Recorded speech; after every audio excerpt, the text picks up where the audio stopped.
Hello guys! Good morning! Kumusta? Welcome sa aking munting YouTube channel. At ngayong araw ay naka-off tayo sa work. At ayan, medyo makulimlim ngayon sa labas. At meron akong na-receive na email na meron dumating na parcel. Pero wala namang kumatok sa bahay. Kasi nakasarado ko. Nakasarado tong pinto at yung blinds. So akala siguro nung nag-deliver walang tao. So ayun siya. So ba, yan. Ito yata yung in-order kong seat cover. Mga ito nga yata yung seat cover. Tapos maliban dyan, meron tayong iba pang parcel. Ito last week pa to dito. Hindi ko pa binubuksan. Ano naman to? Pang bapping or pang polish ng sasakyan. Tapos ito Bluetti. Yan. Bumili ko ng portable power station. Yun, bumili ko para kahit pa paano makatipid sa kuryente. Kasi may option siya na pwede mo siyang i-charge via solar. Kaya binili natin para yun, makatipid tayo ng kuryente. And meron na rin kasi akong planong lumipat ng inuupahang bahay. So yun, para itong darating na summer makatipid tayo ng kuryente, ng bill sa kuryente. Kasi nga magsa-summer, so malamang matindi na naman ang sikat ng araw. So pwede tayo mag-plug dyan ng electric fan. And pagkakalam ko pwede rin to sa mga rice cooker, electric fan nga, tapos mga mobile device pag magcha-charge ka. Hindi ko lang alam sigurado kung pwede sa TV, pero mukhang pwede rin naman yata. Kasi yun nga, nagpaplano akong lumipat ng inuupahan, apartment. May nakita na ako, although medyo may kamahalan pa. Pero yun kasi medyo maliit lang yung space. Sakto lang para sa akin.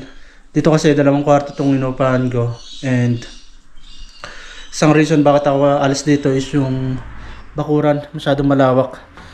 Mahirap i-maintain. Lalo ngayon magsa-summer na. Mabilis umaba yung damo. Kaya naisip ako nang lumipat. So yun. Gagawa natin ng unboxing video tong ating Bluetti. So siguro sa mga susunod na video gagawa natin. So yan guys, bubuksan natin tong dalawang parcel na na-receive natin. Ito nga last week and ito yung dumating ngayong araw. Pareho silang Aramex or Aramex. Yan.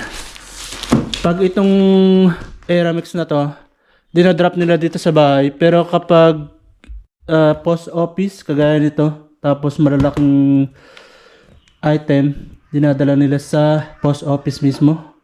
And dito lang yan banda sa may Chatham Street malapit. So pwedeng walking distance. Pero kahapon pinick up ko siya nung after mag-uwian galing trabaho, pinick up ko siya. So dahil nga medyo may kalakihan tsaka mabigat din, so dinala nila doon. Pero pag ito nga ang magdi-deliver, iniiwan nila dito sa harap ng pintuan.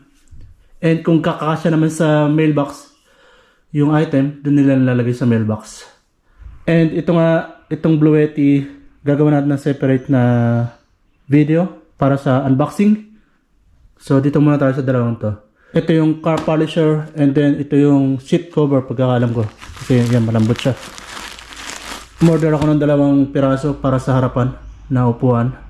Kasi yung sa driver side nung nabili nating sasakyan is meron siyang nagpa-fade na yung kanyang leather. So lalagyan natin ng seat cover. So buksan na natin. So dito muna tayo sa seat cover.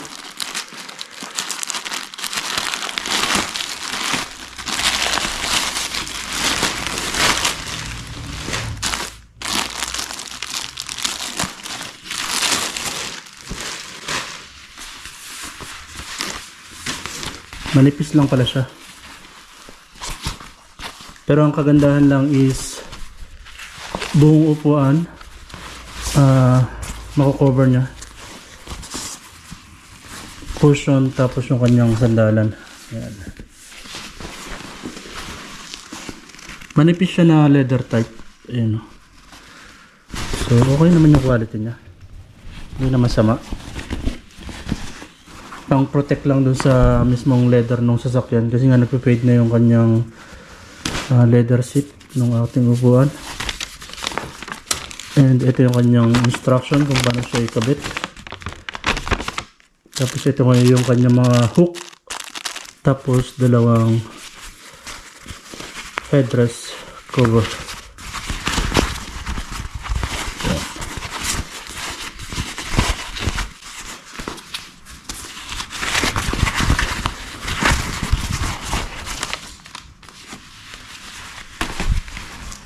So hindi naman yata siya ganun kahirap i-install. And may instruction naman kung paano siya i-install. So yun yung kanyang lobe. And mamaya ikakabit natin yan. So all good naman yung kanyang quality. Mukhang matibay naman. Mukha lang siyang manipis pero maganda naman. Parang ano din talaga siya. Full leather. So yan. Kakabit natin mamaya. So tatabi lang muna natin to.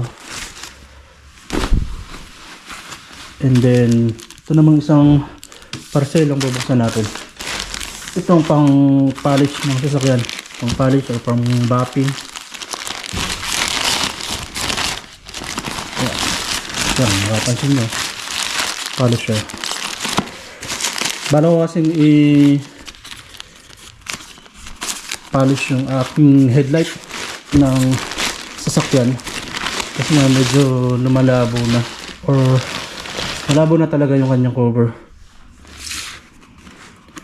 So yan, made by Australia of course. Ayan, may plug sila.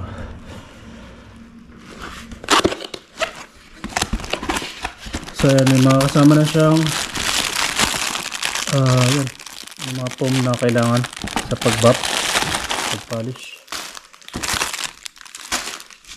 Yan. So marami siyang kasamang accessory. Yan. Tapos ito yung mismong unit. And then yung kanyang instruction manual. Meron kasamang isang tool.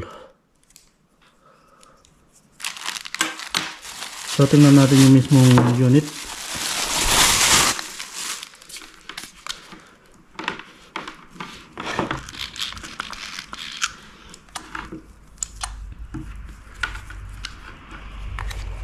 So try natin paganahin. Dito yung saksakan malapit.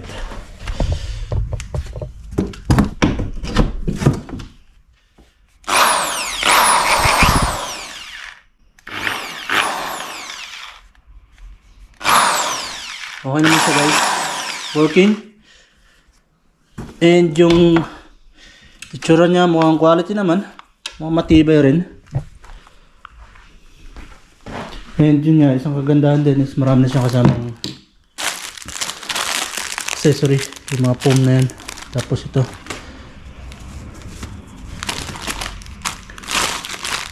So bali, kailangan ko na lang is yung ginagamit sa pang buffing or pang polish ng sasakyan, yung mga liquid na ginagamit or yung wax. So magche-check ako kung ano yung mga dapat bilhin na pang polish. So try natin magdikit ng isa.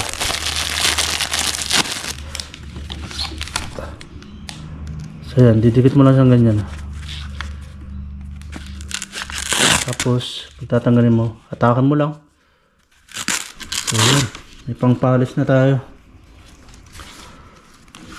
And dahil nga wala pa tayo nung wax or nung liquid na kailangan natin para sa pang polish, ibabalik muna natin sa box.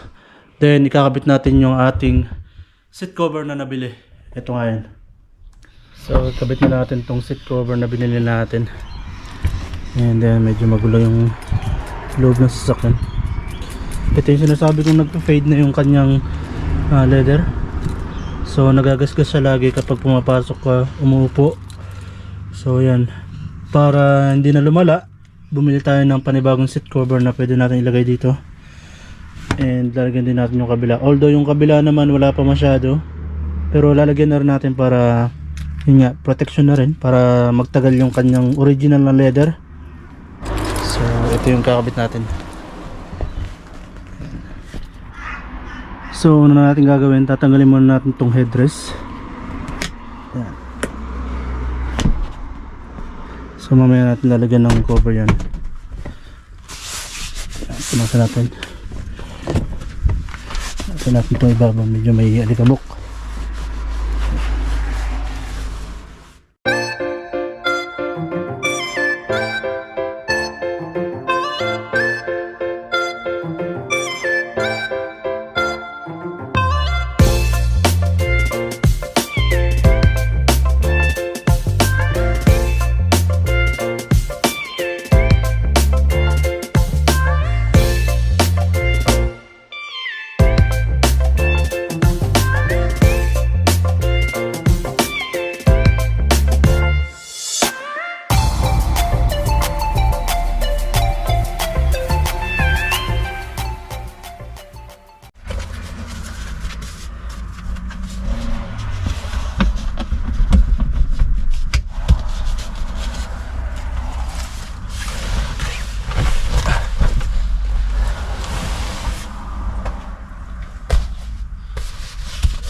So ayan guys, naikabit na natin itong sa driver side. Yan yung sa headrest. Tapos itong ang seat cover. Medyo nakaumbok lang siya ngayon. Yan. Pero later on siguro kapag madalas na siyang nauupuan, magpipit na siya ng husto. Kasi parang may hangin sa lubo. Yan. Pero okay naman. At least mas protected na nga yung original na seat niya, na hindi na magasgasan every time nauupo. So if ever ito masira, at least yung original niya is okay pa rin. Kahit tanggalin natin to later on, okay pa rin yung ating original na seat. So ikabit na rin natin yung sa kabilang side. And yun nga, gaya ng sabi ko, baka later on ito magpipit na siya ng maayos, kasi bagong kabit pa naman siya. So kapag naupuan na siya ng madalas, siguro magpipit siya ng gusto. Kasi tinatry kong ba natin, pero talagang lumulubo siya dito sa part na to. Yan. So yan, kung makapansin nyo tong kaliwang side na upuan is meron na siyang mga mark ng faded na part. Yan. Yan, maliliit pa lang naman. Yan. And dito pa. And parang hindi siya lumala is lalagyan natin siya ng seat cover. Yun yung purpose pa tayo bumili ng seat cover. So tara, ikabit natin tong kaliwang side. Linisan ko na muna tong part na to, kasi may mancha ata to. Yan.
So all done na guys. Nakikabit na natin front seat cover, kaliwat kanan. And may natira tayong mga hook, 4 na piraso. So itatabi lang natin to, just in case kailanganin natin sa ibang bagay. And meron nga palang binigay na floor matting si paring Jeffrey na para dito rin X-Trail, pero different year model yata, pero for sure compatible din siya dito. So kung natin sa likod, then ilalagay din natin. So ayan yung itsura niya guys. Medyo ano nga siya, bloated, nakalobo. Pero later on siguro kapag naupuan na yan, magpipit siya ng maayos.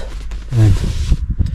So okay naman yung quality ng seat cover na nabili natin, mukhang matibay naman. So ang purpose nga niyan is para hindi na lumala yung ating original na leather seat cover na mag-fade, lalo na sa part na to kasi laging nagagasgas kapag umuupo. So yun naman ang purpose niyan. So all good naman siya, mukha namang presentable kahit medyo madilim lang kasi nilagyan ko nito.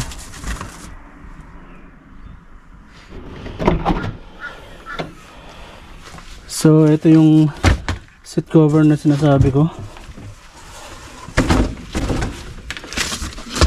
Hindi pa siya nagamit guys. So bago pa siya, naka plastic pa nga siya eh. So ayan, bago pa yan guys, hindi pa nabubuksan. And then X-Trail. Pero para sa ano yata ito, mas modelong X-Trail 2016 pataas siguro. So kakabit na rin natin ngayon. And then nag-uwi tayo ng mga box kahapon kasi nga pag naging pake tayo, lalagyan tayo ng mga gamit.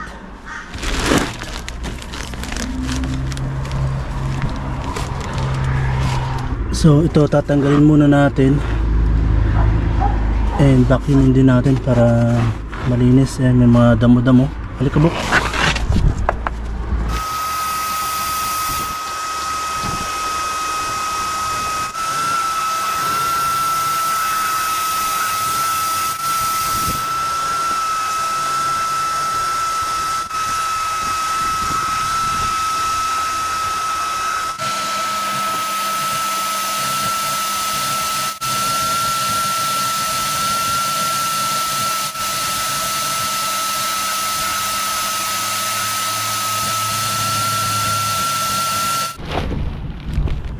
So ito siya guys, original parts ng Nissan.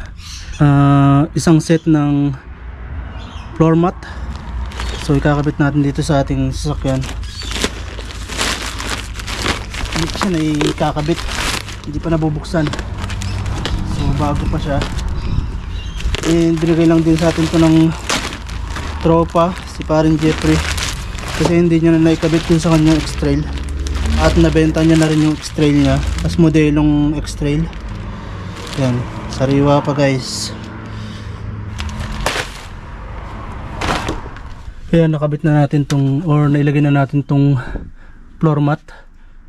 Hindi siya kasukat talaga kasi hindi naman to para dito talaga tong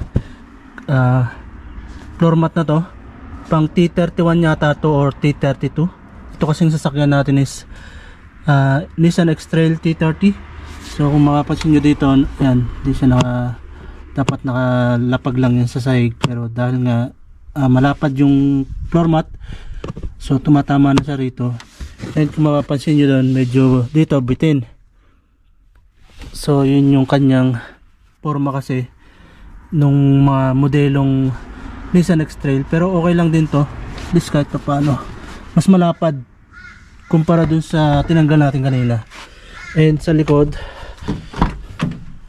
yan, medyo bitin dito, tapos doon medyo nakaangat siya rito, nakapatong doon sa kabila.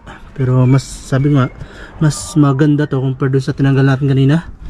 And tingnan natin yung sa front passenger. So ayan siya, medyo bitin dito, tapos mahaba siya rin sa bandang harap, tapos dito bitin din kasi may ano yan, may korte talaga yan, yung mga karmat na yan. And mapapansin nyo nga dito, lagpas din siya kasi masyado nga siya mahaba, pero mas okay na nga to compare dun sa tinanggal natin kanina. So yan, nagkabat na natin yung seat cover, floor mat, and nakapitan na rin natin ng overhead display. And next naman is itong kanyang radio is papalitan din natin ng CarPlay, kaya meron tayong mga wiring dito. Yan, tatanggalin natin to, papalitan natin ng touchscreen na CarPlay para may connecta natin yung ating mismong mobile device. So kahit pa paano maayos naman tong sasakyan na nabili natin, and ito nga yung kinip natin, yung isang X-Trail na benta na natin. At ayan na nga ang ating Nissan X-Trail 2007 model T30. Yan, luma man sa inyong paningin, abay talagang luma naman talaga yan. Pero sabi nga ng karamihan, di bali ng luma, second hand ang iyong sasakyan, ang importante hindi mo inutang yung pangbayad dyan, at ang mahalaga yung pinambili mo sa malinis nang galing. Di gaya nung patok na or putok na issue ngayon. Napakaganda ng sasakyan pero di mo naman malaman kung saan nanggaling yung mga pinambili, di ba? So okay na tayo dito sa ganitong second hand. And ito nga pala yung isang reason bakit tayo bumili ng car polisher. So tatry natin linisan tong ating headlight housing. Kung mapapansin nyo kasi yung kanyang indicator light or signal light is napakalinaw nung kanyang housing, pero dito sa ating headlight is yun nga, malabo na madumi. And gayon din dito sa kabilang side, yung indicator light nya or signal light is malinaw yung kanyang housing, pero dito sa headlight is malabo or madumi na. So kailangan talaga siyang malinisan. So tatry lang natin i-buffing or polish. So common na rin naman to sa ganitong unit na katagalan dahil nga nakabilad sa araw. Yan, kanya nagiging tsura ng headlight. So ayan, may mga ikakabit pa tayo dito later on. Yun nga yung CarPlay. So ayan guys, pumunta tayo sa tapunan ng mga scrap na bakal. May tatapon tayong ihawan, tapos pinagpalitan na torque converter, dual clutch. So yan, itatapon natin kasi yan kinakalawang na, and ito pinagpalitan na to. So ito hindi ko na rin naman ginagamit, yan puro kalawang na. So itatapon natin doon sa tapunan ng mga scrap.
So and guys, na dispose na natin yung ihawan, tapos yung torque converter. And kung mapapansin nyo, may mga nagtitingin-tingin ng mga gamit na pwede pang pakinabangan. Gaya niya mga ano yata yun, mga water heater yata yan yung tinitingnan ni Manong. Tapos ayun yung mga lagayan ng mga scrap na pinagdadadala nga dito. Iba kasi pwede pang i-recycle. So yan, may mga tao na pumupunta dito. Nag-check sila kung may mapapakinabangan pa sila.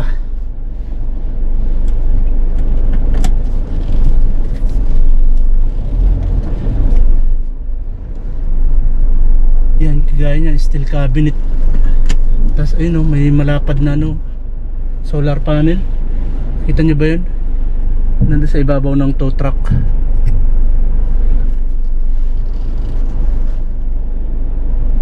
Di ko alam kung sira na yun or nilagay lang dyan para dyan mag ano, may nag-charge siguro. Di ko alam. Tapos mga sira na yata. Yan, kita nyo sa ate, ayun oh, nag-check din siya, may mapapanginabangan pa siya. Usually kasi yung iba, kahit na maayos pa, dinadala na dyan. Lalo na yung mga lilipat na ng ibang lugar. So kailangan mag-dispose ng mga gamit. Pero more on ano dyan, bakal, steel, aluminum, yung mga pwede mong idala dyan na scrap. Mga plastic, wood, hindi yata pwede. And may napansin din akong refrigerator doon. Hindi ko alam kung gumagana pa yon or baka tinapon lang ng may-ari. And ayun, may madadaanan tayo, may trolley na naman doon, oh. Cart sa grocery store. May mga lokal kasi dito na ginagamit yung trolley, dinadala hanggang sa bahay nila. Tapos or pag malapit na sila sa bahay nila, iwan na lang nila sa isang tabi yung mga cart. Minsan nga naisip ko kung nadi-disassemble sana siya and kung kakasya siya sa bagahe, balikbayan box, kukuha sana ako na isa yung mga nakakalat sa kalsada. Then kung ma-disassemble, mapagkasya sa balikbayan box, balikbayan box natin. Sayang din kasi. Pero syempre, pag may-ari ng grocery store dito yun, so hindi ko na lang din pinag-iinteresan na kunin nga.